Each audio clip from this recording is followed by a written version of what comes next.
नमस्कार। आज का हमारा विषय है वायुमंडल की संरचना। वायुमंडल की संरचना से पढ़ने से पहले हम सबसे पहले ये जानते हैं कि वायुमंडल क्या होता है। वायुमंडल विभिन्न प्रकार के गैसों का मिश्रण है और ये पृथ्वी को सभी ओर से ढके हुए हैं। इसमें मनुष्यों और एवं जंतुओं के जीवन के लिए आवश्यक गैसें जैसे ऑक्सीजन तथा पौधों के जीवन के लिए कार्बन डाइऑक्साइड पाई जाती हैं। वायु पृथ्वी के द्रव्यमान का अभिन्न भाग है। इसके कुल द्रव्यमान का 99% पृथ्वी की सतह से 32 किलोमीटर की ऊंचाई पर स्थित है। वायु रंगहीन और गंधहीन होती है। जब यह पवन की तरह बहती है तभी हम इसे महसूस कर सकते हैं। अब हम वायुमंडल की संरचना को पढ़ते हैं।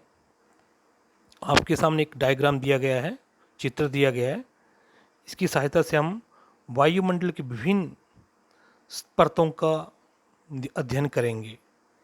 वायुमंडल अलग अलग घनत्व तथा तापमान वाली विभिन्न परतों का बना होता है। पृथ्वी की सतह के पास घनत्व अधिक होता है। ऊंचाई बढ़ने के साथ साथ ये घटता जाता है। तापमान की स्थिति के अनुसार वायुमंडल को विभिन्न संस्तरों में बांटा गया है।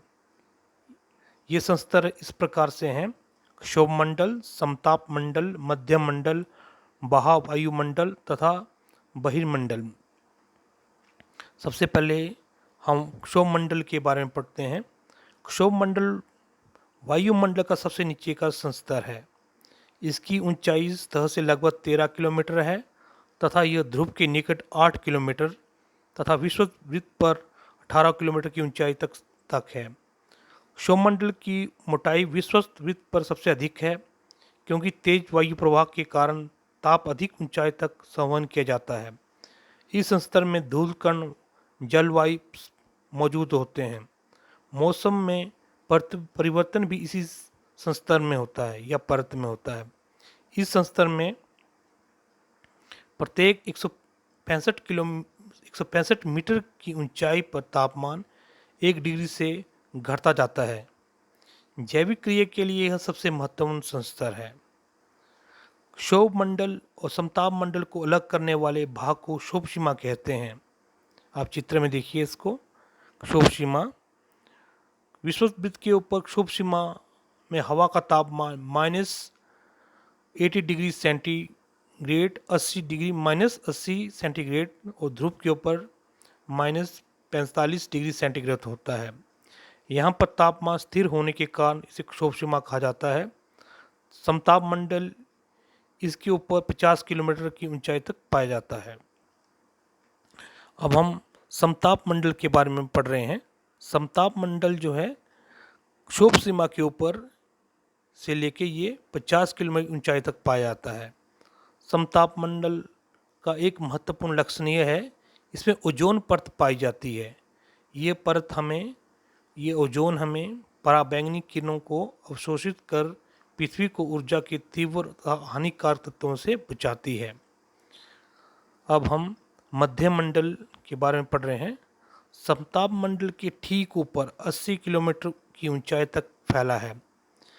इस संस्तर में भी ऊंचाई के साथ साथ तापमान में कमी होने लगती है और 80 किलोमीटर की ऊंचाई तक पहुंचकर यह 100 डिग्री सेंटीग्रेड हो जाता है। मध्य मंडल की परत को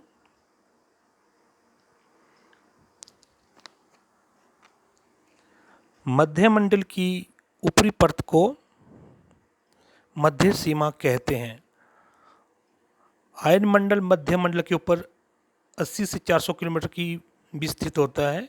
इसमें विद्युत अवशोषित कण पाए जाते हैं जिन्हें आयन कहते हैं तथा इसलिए इसे आयन मंडल के नाम से जाना जाता है।